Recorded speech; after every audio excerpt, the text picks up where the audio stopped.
Hello friends, as we discussed in the last lecture, ZZB यानी कि zero based budgeting हमने देखा था. Now in this lecture we are going to discuss with cost of capital. My dear friends, what do mean by cost of capital.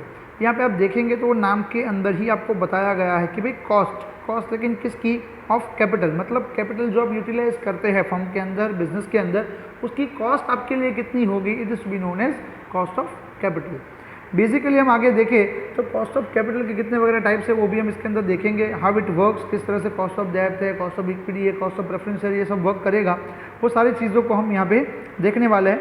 Now begin with the definition of cost of capital. Let's start. My dear friends, अगर आपने ये channel को subscribe नहीं किया है तो please kindly subscribe it and वो bell icon दबाना मत भूलिएगा for the continuous updates and continuous notifications. आगे बढ़ते हैं डेफिनेशन की ओर. Cost of capital is the minimum rate of return that must be earned on the investment in order to meet the rate of return required by the investors. It is a discount rate applied to evaluate the firm's capital projects. My dear friends, यहाँ पे क्या बोला गया है कि ये वो rate of return होगा जो मिनिमम आपको अर्न करना होगा to run the business. Suppose मान लीजिए अगर मैं 100 रुपये मार्केट से उधार लेता हूँ और उसके ऊपर अगर मैं 10% का इंटरेस्ट पे कर रहा हूँ तो मिनिमम मुझे 10% से ऊपर कमाना पड़ेगा. सिंपल सी बात है, यानी कि at least I have to earn 10% amount so that I can run the project or I can run the my business. तो माय डियर फ्रेंड्स, यहाँ पे यही बोला हुआ है कि भाई in order to meet the rate of return required by the investors. मतलब यहाँ पे जो भी इन्वेस्टर्स है हमारी कंपनी के अंदर, जिन लोगों ने इन्वेस्टमेंट किया हुआ है, उन लोगों का हमारे ऊपर एक ट्रस्ट होता है, एक भरोसा होता है कि भाई ये कंपनी जो है वो हमें ईयरली 10% या 12% या 15% whatever may be the rate of investors. तो वो उन लोगों की एक डिमांड रहती है, उन लोगों का एक भरोसा रहता है कि ये इतना हमें अर्न करके देगी, तो वो हमें एटलीस्ट अर्न करना पड़ेगा जो भी हमारा पर्टिकुलर कैपिटल प्रोजेक्ट होगा उसमें से.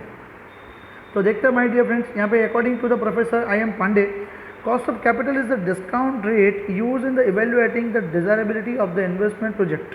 इसका मतलब क्या होगा कि भाई जो पर्टिकुलर इन्वेस्टमेंट प्रोजेक्ट है उसकी डिजायरेबिलिटी को इवेल्युएट करके जो हम डिस्काउंट रेट यहाँ पे आइडेंटिफाई करते हैं, जो डिस्काउंट रेट को हम यहाँ पे यूटिलाइज करेंगे, वो हमारे लिए क्या बनेगा, कॉस्ट ऑफ कैपिटल बनता है.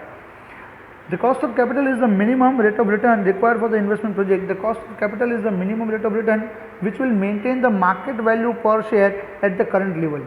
मतलब यहाँ पे जो हमारी मार्केट वैल्यू होगी उसको करंट लेवल पे टिकाने का काम, मतलब उसको वहाँ पे एग्जिस्टेंस पे रखने का काम, जो प्रिवेलिंग मार्केट वैल्यू उसको बढ़ाने का या फिर उसको स्टेगनेंट यानी कि संभाल के रखने का काम जो है वो कौन करता है, कॉस्ट ऑफ कैपिटल करता है.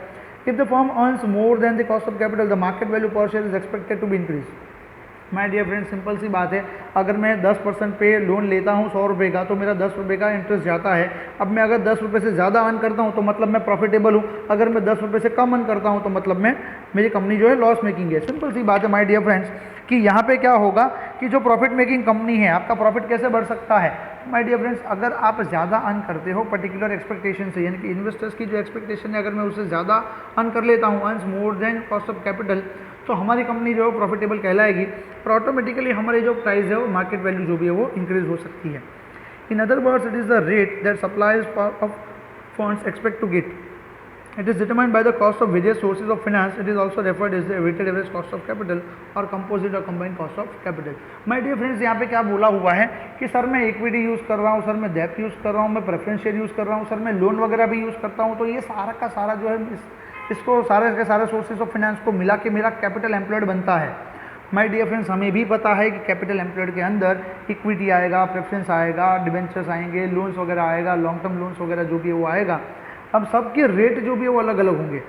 मतलब सर मैं प्रेफरेंस के ऊपर जो रेट ऑफ डिविडेंड दे रहा हूँ वो 10% है, सर मेरा डिबेंचर का जो रेट ऑफ इंटरेस्ट है वो 12% है, सर मैंने जो लोन लिया है वो 15% का है, और मेरे जो शेयर होल्डर्स है वो सब 13% का एक्सपेक्टेशन लेके बैठे कि भाई एटलीस्ट हम 13% उनको रिटर्न दे. तो सिंपल सी बात है माय डियर फ्रेंड्स, तो यहाँ पे कैलकुलेट हम कैसे करेंगे कि ये पर्टिकुलर जो है ये सारे के सारे इतनी डिमांड कर रहे हैं.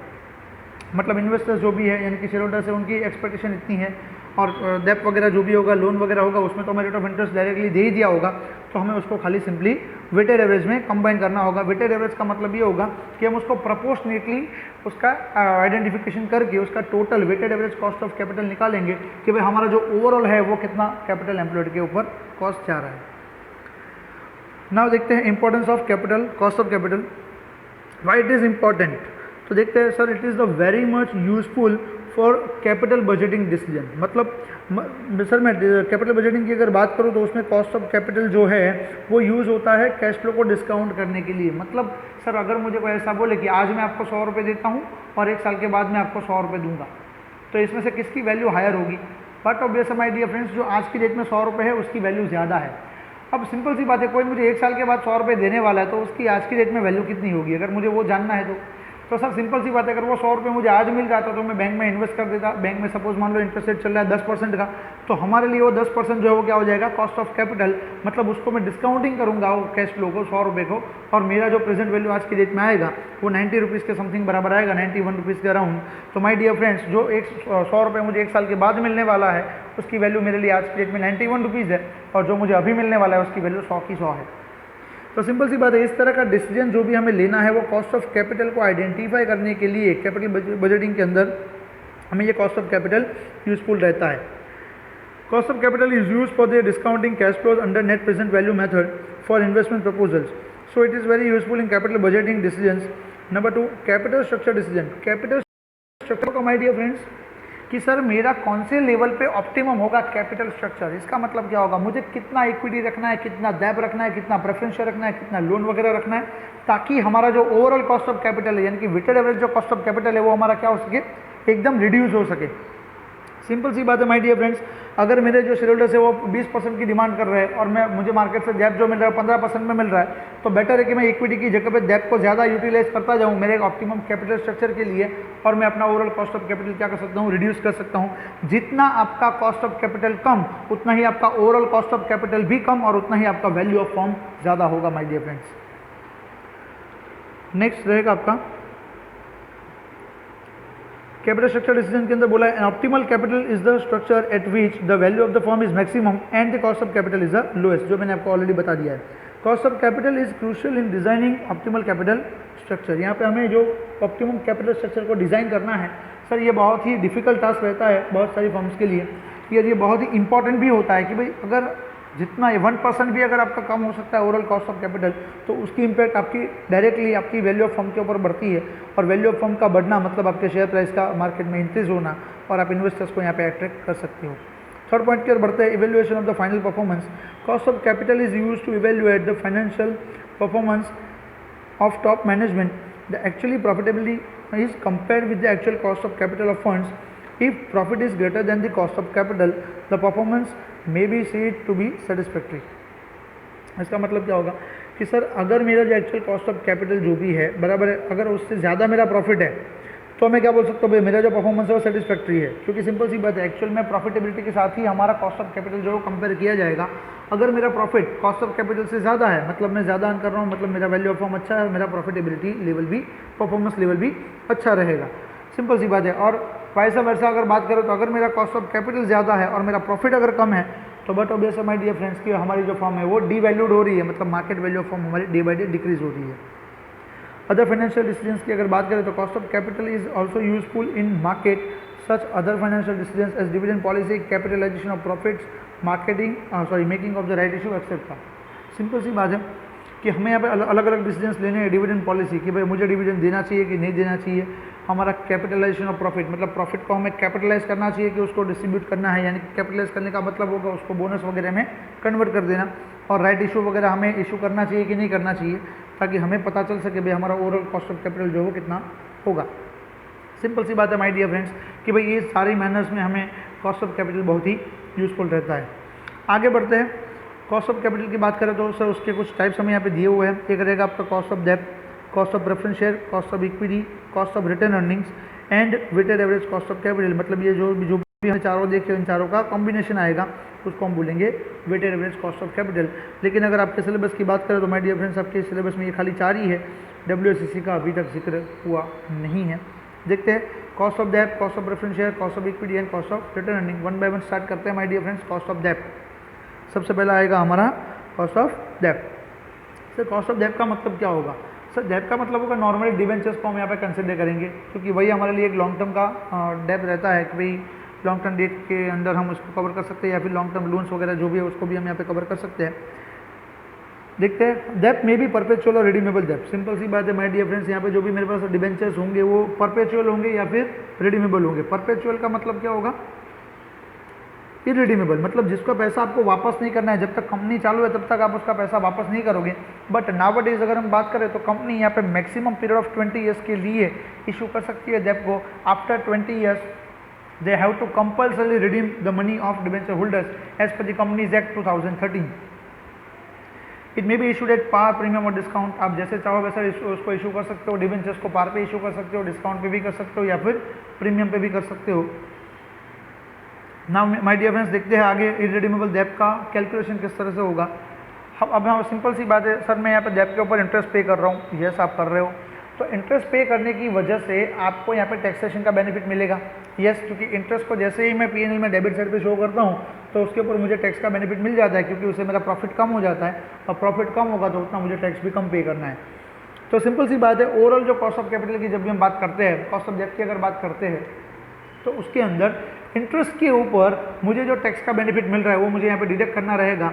मतलब मुझे इंटरेस्ट को मल्टीप्लाई करना होगा, interest into 1 minus T divided by net proceeds. यहाँ पे पी का मतलब होगा जो आपका नेट प्रोसीड्स इशू करने से आपके हाथ में आया है।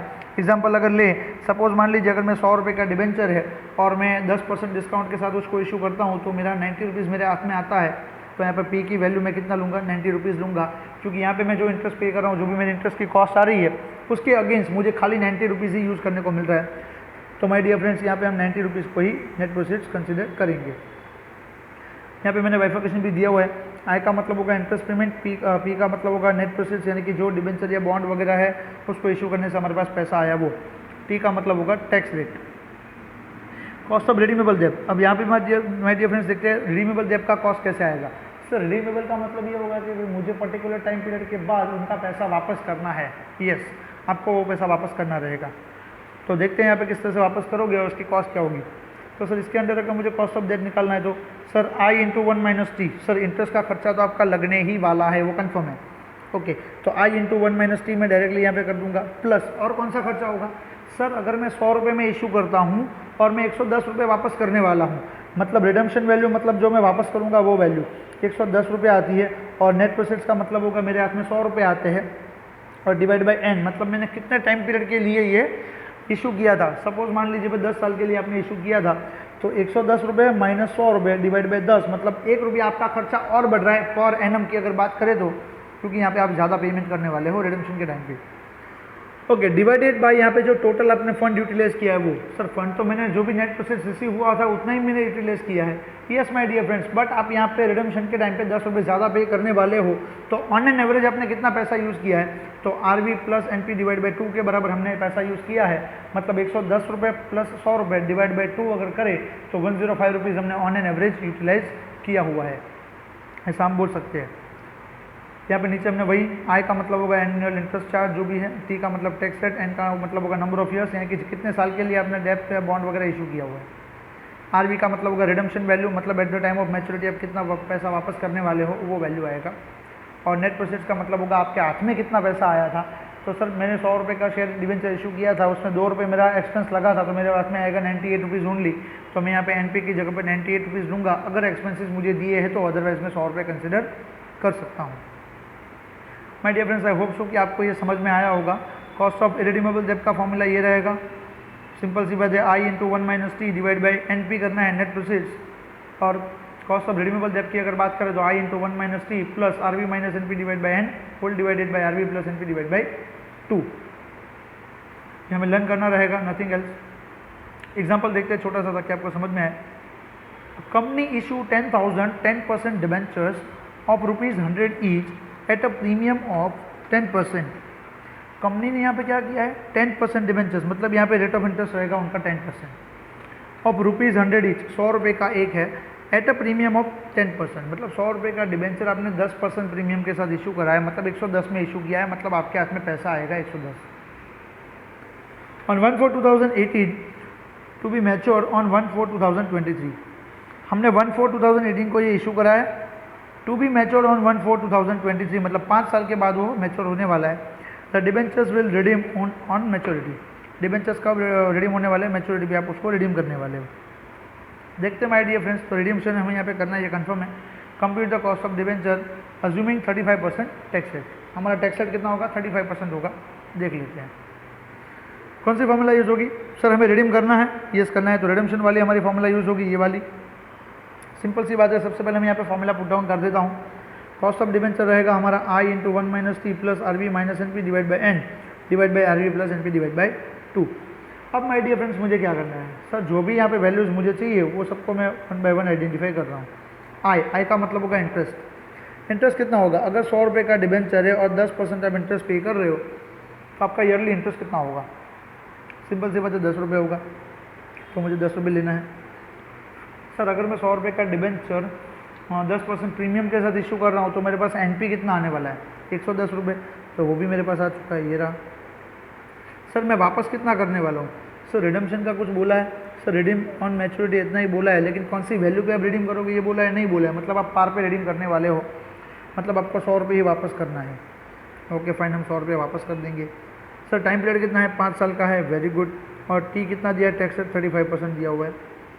ओके सर यहाँ पे आपको एक बेनिफिट हो रहा है। क्या बेनिफिट हो रहा है? मैं इशू कर रहा हूँ 110 में और वापस करूँगा मैं 100 रुपये। इशू करूँगा मैं 110 पे और वापस करूँगा मैं 100 रुपये। तो सर इसकी वजह से हमारा यहाँ पे वैल्यू जो है वो डिक्रीज़ होगा, मतलब कॉस्ट ऑफ डेब्ट जो है हमारा डिक्रीज़ होने वाला है। देखते हैं किस तरह से होगा। सर नॉर्मली मैं 10% अगर पे करता हूँ तो 10 इंटू 1 माइनस 0.35% मुझे करना पड़ेगा। ओके वो हम कर देंगे। प्लस हमें क्या रखना है? R V minus N P. R V कितना है हमारा? 100 रुपये। 100 minus 110 divided by N. N का मतलब होगा 5 ईयर्स, ये हमने पुट डाउन कर दिया। Whole divided by R V plus N P divide by 2, मतलब 100 प्लस 110 डिवाइड बाई 2। तो यहाँ पे आप देख सकते हैं 100 प्लस 110 डिवाइड बाई 2 हमने ले लिया है। आगे बढ़ते हैं। जैसे मैं यहाँ पे 10 इंटू 1 माइनस 0.35 करूँगा तो मुझे मिल जाएगा 6.5, मतलब 10 इंटू 0.65 अगर मैं करता हूँ और यहाँ पे आता है 100 माइनस 110, मतलब माइनस 10 रुपये, माइनस 10 डिवाइड बाई 5 करता हूँ तो -2 आएगा और होल डिवाइड बाई 105, यानी कि ओवरऑल जो मेरा कॉस्ट ऑफ कैपिटल आएगा वो 4.5 रुपये आएगा, मतलब ₹4.5 डिवाइडेड बाई ₹105 परसेंटेज का बटन मैं दबाता हूँ तो मुझे मिल जाता है 4.28%, मतलब ओवरऑल जो है मेरा 4.28% में कॉस्ट ऑफ डेट पड़ेगा। I hope so my dear friends कि आपको ये सम समझ में आया होगा ना। यहाँ पे इलस्ट्रेशंस दिए, उसकी अगर बात करें, number 1, a company sells a new issue of 7 years debentures with a 10% rate of interest at a price of ₹93 to raise ₹5 lakhs। 5 lakh रुपए आपको रेज करना है और उसके लिए आपने 93 रुपीज़ में उसको इशू किया है, ऐसा बोल दिया है, और 10% का आपका रेट ऑफ इंटरेस्ट रहेगा। ओके माय डियर फ्रेंड्स, देखते हैं। The face value of the debenture ₹100 rupees का आपका फेस वैल्यू रहेगा एंड 50% जो है वो आपका टैक्स रेट है। Calculate the post tax cost of this issue, मतलब हमें यहाँ पे उनका 50% टैक्स को कैलकुलेट करते हुए post tax cost of the issue निकालना है, मतलब कॉस्ट ऑफ डेट निकालना है, क्योंकि हमने यहाँ पे डिवेंचर इशू करे हैं, इसीलिए हम यहाँ पे कॉस्ट ऑफ डिवेंचर लेंगे। सर कॉस्ट ऑफ डिवेंचर है और रिडीमेबल है, देखना पड़ेगा सर रिडीमेबल है कि नहीं है। तो सर 7 ईयर्स की है, मतलब सिंपल सी बात है 7 साल के बाद आपको ये पैसा वापस करना है। आपने इशू करा 93 में और रिडीम करोगे 100 रुपये, क्योंकि यहाँ पे रिडीम्शन वैल्यू आपको दिया नहीं है, मतलब आरबी हमें 100 रुपये लेना पड़ेगा। ओके माय डियर फ्रेंड्स, तो हम हमारी फॉर्मूला पुट डाउन कर देते हैं इजी मैनर में, उसी फॉर्मूला के बेस पे हमें आगे बढ़ना होगा। सिंपल सी बात है, आफ्टर टैक्स ही हमें चाहिए। तो सबसे पहले तो मैं यहाँ पे ले लूँगा आई जो है हमारा, वो आई का मतलब होगा इंटरेस्ट। इंटरेस्ट कितना है सर? 10% का है, ये रहा जो हमें दिया गया है। 10% है, मतलब 100 रुपये का फेस वैल्यू, उसका 10% करोगे तो 10 रुपीज़ आएगा। ओके, और सर हमने यहाँ पे एक्स की अमाउंट निकाली है। सर एक्स की अमाउंट क्या है? एक्स की अमाउंट और कुछ नहीं है माय डियर फ्रेंड्स, यहाँ पे आप देख सकते हैं जो हमने लिया था R V minus N P divide by N, R V minus N P divide by N, तो वो हमारा एक्स का वैल्यू बनता है, यानी कि हमारा ओवरऑल कितना ज़्यादा जाने वाला है वो हमें देखना है। तो माय डियर फ्रेंड्स हमें पता है आर वी कितना है? 100 रुपये है, और एन पी कितना है मेरे पास हाथ में, कितना आया? 93 रुपीज़ आया है। तो 100 माइनस 93 डिवाइड बाई 7 करोगे तो आपको मिल जाएगा 1 रुपया, मतलब 1 रुपया आपका जाएगा R V minus N P divide by N के बराबर। तो इंटरेस्ट कितना होगा सर? सर इंटरेस्ट तो हमारा कितना जाने वाला है? 10 रुपये जाने वाला है, और 1 रुपया इसका मतलब 11 रुपये गए, और डिवाइडेड बाय हमने एवरेज प्राइस निकाल लिया 96.5 करके, तो हमारा 11.4% आया। लेकिन इसके ऊपर मुझे टैक्स का बेनिफिट भी मिलेगा, तो 11 जो भी आया 11.4 इंटू 1 माइनस टी करेंगे तो हमें मिल जाएगा आफ्टर टैक्स हमारा कॉस्ट ऑफ डेब्ट यानी कि 5.57। I hope so my dear friends कि आपको ये समझ में आया होगा। और मैं ऐसे भी कर सकता हूँ डायरेक्टली इसमें पुट डाउन करके भाई 1 minus T into I plus X divide by 1/2 into F plus P, मतलब ये वही है R V plus N P हमारा, तो उसकी वजह से भी हमारा 5.57% ही आएगा। आगे बढ़ते हैं इलस्ट्रेशन नंबर 2 की ओर। A company had issue 10% debentures of ₹10 lakhs. The debentures are to be repaid after 10 years. Their debentures are floated at their face value, but the cost of flotation comes to 4%. If the tax rate is 55%, calculate the cost of debt. सबसे पहले तो ये हमको समझने की कोशिश करते हैं। हमने 10% के डिबेंचर्स यहाँ पे इशू करे, कितने के?